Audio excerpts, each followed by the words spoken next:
मीनाल जी, आप कहाँ के रहने वाले हैं? मैं सियालकोट की रहने वाली हूँ और मेरी शादी यहाँ जम्मू में हुई है। अच्छा, तो क्या अभी आपको नोटिस आया है? सबसे पहले तो जो ये अटैक हुआ उसके बारे में क्या कहेंगे, और क्या अब उसके बाद से जो ये हालात बने हैं उसके बाद क्या नोटिस आया आपको? पारुल यूनिवर्सिटी के प्लेसमेंट्स का कोई रिप्लेसमेंट नहीं, इसलिए टॉप कंपनीज की फर्स्ट चॉइस आप तो समझ ही गए होंगे। Join Parul university, Vadodara, Gujarat. हमारी 9 साल पहले मंगनी हुई थी। हमने वीजा अप्लाई किया था लेकिन नहीं था हो रहा। 9 साल तक हमने इंतजार किया। फिर हमारी ऑनलाइन शादी हुई है। मेरी फुफ्फो के बेटे हैं, मतलब बुआ के बेटे हैं मेरी। हमारा ऑनलाइन निकाह हुआ है, फिर हमें वीजा मिला है और अब 2 माह हुए हैं मुझे आए हुए और ये एकदम से ऐसे कह रहे हैं। दुल्हन बनकर पाकिस्तान से जम्मू आई मीनल खान सीआरपीएफ जवान मुनीर खान की पत्नी है। पाकिस्तान के पंजाब के मीनल खान की मुनीर खान से ऑनलाइन मुलाकात हुई थी और वो करीब आए। पीटीआई की रिपोर्ट के अनुसार मई 2024 में दोनों का ऑनलाइन निकाह हुआ। ग्रेटर कश्मीर की एक रिपोर्ट के अनुसार वीजा के लिए मीनल ने 9 साल तक इंतजार किया और इसके बाद वह मार्च 2025 में भारत आई। मीनल का अल्पकालिक वीजा 22 मार्च को समाप्त हो गया। अभी तक ये स्पष्ट नहीं है कि मीनल 22 मार्च के बाद कैसे रुकी, लेकिन 22 अप्रैल को पहलगाम में हुए आतंकी हमलों के बाद उसे भारत छोड़ने का नोटिस मिला। इसके बाद मीनल बॉर्डर पर दिखी। उस वक्त सुनिए उन्होंने क्या कहा। देखिए, जो अटैक हुआ है उसका तो हम सबको दुख है। बेकसूर लोगों की जानें गई हैं, लेकिन उन सब में हमारा तो कोई कसूर नहीं है ना। जिस तरह अब हमारा वीज़ा 9 साल बाद लगा है और अब एकदम से उन्होंने हमें रूल्स बताया, हमने उन पे फॉलो किया है। एलटीवी के लिए भी हमने अप्लाई कर दिया था, जो उन्होंने टाइम की लिमिट बताई थी, और अब एकदम से वो हमें बोल रहे हैं कि ये जो सब कुछ हुआ है इसकी वजह से आपको रिटर्न करना है। तो हमारा तो इन सब चीज़ों से कोई ताल्लुक नहीं है, ना लिंक है।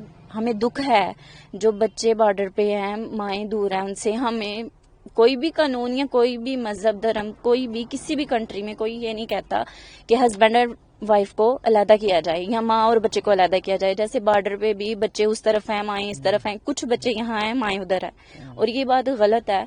और मेरी दरख्वास्त है मोदी साहब से, मतलब प्राइम मिनिस्टर से, कि ये सब कुछ ऐसे ना किया जाए। जैसे वो शोहरों से दूर हो गई हैं, ऐसे हमें भी ना किया जाए। एक तरह से हम भी मारी जाएंगे। हमें भी 9 साल बाद वीजा मिला।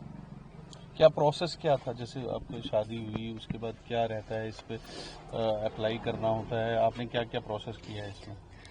हमारी 9 साल पहले मंगनी हुई थी। हमने वीजा अप्लाई किया था लेकिन नहीं था हो रहा। 9 साल तक हमने इंतजार किया। फिर हमारी ऑनलाइन शादी हुई है। मेरी फुफ्फो के बेटे हैं, मतलब बुआ के बेटे हैं मेरी। हमारा ऑनलाइन निकाह हुआ है, फिर हमें वीजा मिला है और अब 2 माह हुए हैं मुझे आए हुए और ये एकदम से ऐसे तो कह रहे हैं। बाद क्या फॉर्मेलिटी रहती है? वीजे के बाद हम लॉन्ग टर्म जो वीजा करना होता है। हाँ जी, हमें वीजा मिला था, विजिट वीजा मिला था हमें 15 दिन का। और यहाँ पर आकर उन्होंने बोला था कि एलटीवी जो वीजा है उसका एक प्रोसेस होता है कि जितना वो टाइम लिमिटेड है उसके अंदर अंदर अप्लाई करना होता है। और हम बॉर्डर क्रॉसिंग हुई थी मेरी 28 फरवरी को, और 1 मार्च को मैं एफआरओ में गई थी, मतलब एंट्री वगैरह उन्होंने वो करनी होती है। उसके बाद हमने 4 मार्च को, मतलब 4 मार्च को हमने वो एलटीवी अप्लाई कर दिया था। उसके बाद 13 मार्च को हमें इसकी एलटीवी की सारी जितनी भी वो थी इन्वेस्टिगेशन इन्होंने सारी की हमसे।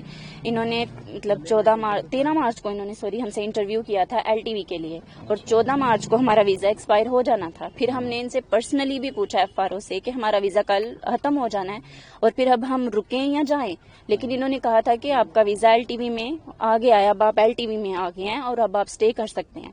लेकिन अब अचानक से ऐसे ये कह रहे हैं कि आप मतलब तो अभी अनलीगल है, अंडर प्रोसेस है अभी एलटीवी। तो लेकिन जो कानून निकला है उसमें एलटीवी के लिए ये जो कह रहे हैं जाना लागू नहीं है। और न्यू एलटीवी का भी अंदर चांस है कि जो न्यू एलटीवी आगे करेंगे उनको इशू होगा। लेकिन अब मेरी यही इनसे मतलब अपील है प्राइम मिनिस्टर से कि हमें यहाँ पर रहने दिया जाए। और आगे से इन्होंने वीजे भी सारे बंद कर दिए हैं और ऊपर से हमें ये बोल रहे हैं कि आप अनलीगल तरीके से रह रहे हैं। अगर मैं अनलीगल तरीके से रह रही थी तो फिर मुझे 14 मार्च को जाना चाहिए था ना। फिर इन्होंने मुझे क्यों ये कहा कि आप एलटीवी में स्टे करें। लेकिन तो ये कब तक इशू होगा वीजा, कुछ आपने पता किया है कि? हाँ जी, उनसे पता किया था। उन्होंने कहा था कि हमने आपको स्टे के लिए कह दिया है, 2 माह भी लग सकते हैं, 3 भी, 6 भी, साल भी लग सकता है। और हमने उनसे कहा भी था कि हमें रिटर्न कुछ दे दें, लेकिन उन्होंने ये कहा था हमने आपको स्टे के लिए कह दिया है, ठीक है।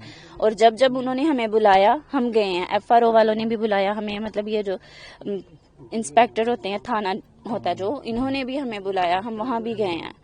लेकिन अब अचानक से ये जब ये ऑर्डर हुआ है, जब ये हादसा हुआ है, और इसके बाद इन्होंने, मतलब तहसीलदार हैं, उन्होंने हमें नोटिस भेजा है कि आप अनलीगल तरीके से रह रहे हैं। वो हमारे घर में भी आए हैं, वो मतलब मुझे खुद बोल कर गए थे आप अनलीगल तरीके से रह रहे हैं, 15 मार्च का आपका वीजा जो है वो एक्सपायर हो गया। 15 मार्च का नहीं, हमारा 14 मार्च का एक्सपायर हो गया था।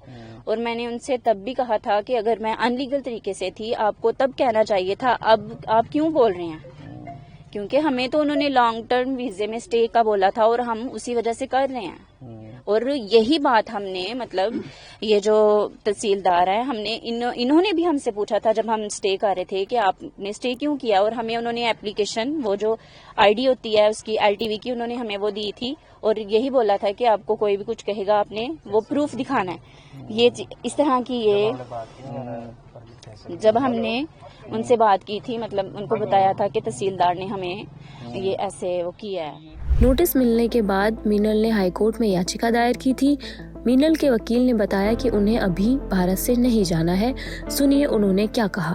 देखिए, मुनीर अहमद CRPF में कांस्टेबल तैनात हैं। 2 महीने पहले, 2.5 महीने पहले पाकिस्तानी नेशनल मीनल खान से इनकी शादी हुई थी।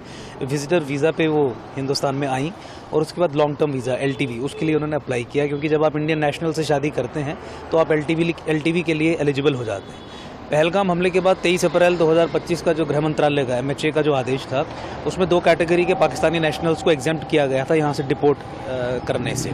एक तो डिप्लोमेटिक वीज़ा होल्डर्स और दूसरे जिनके पास LTV है, यानी लॉन्ग टर्म वीज़ा है। अब इस महिला ने लॉन्ग टर्म वीज़ा अप्लाई किया था और लॉन्ग टर्म वीज़ा के प्रोसेस में जो फाइनल स्टेज रहती है इंटरव्यू उसने फेस किया था, जिसके बाद जैसा कि बताया गया पॉजिटिव रिकमेंडेशन MHA को भेजी गई थी कि इन्हें LTV दे दिया जाए। मीनवाइल पहलगाम हमला हुआ और ये परिस्थिति बनी, तो इसके हाथ में LTV नहीं था, तो उस आधार पे इनको यहाँ से वापस भेज दिया गया अटारी वाघा बॉर्डर पे। उसी दिन जिस दिन ये अटारी वाघा बॉर्डर पे थी, उस दिन जम्मू कश्मीर हाई कोर्ट में केस फाइल हुआ था, सुनवाई हुई थी, जिसमें कोर्ट ने ये सारा आदेश और सारा कानून देखने के बाद एक इंटरिम ऑर्डर पास किया, जिसके आधार पे फिर वहाँ पे इमिग्रेशन अथॉरिटीज़ ने और जो वहाँ पे पुलिस अथॉरिटीज़ और जो गृह मंत्रालय के जो लोग थे, उन्होंने फिर इन्हें वापस भेजा। कल रात को 3 बजे के करीब ये जम्मू वापस पहुँच गई हैं। ऐसे बहुत से केस होंगे जो क्या वो सब पे लागू होंगे? नहीं, देखिए, केवल 2 ही श्रेणी के लोग हैं पाकिस्तानी नेशनल्स जो एग्जेम्प्टेड हैं, जो एक्सेप्शन क्लॉज में हैं। एक तो वो जो LTV visa long term visa holders हैं और दूसरे डिप्लोमेटिक। इसके अलावा जितने भी तमाम पाकिस्तानी उनको वापस जाना है, वो इस तरीके के ऑर्डर से कतई भी कवर नहीं होंगे। इसमें केवल लॉन्ग टर्म वीज़ा होल्डर्स ही कवर होंगे।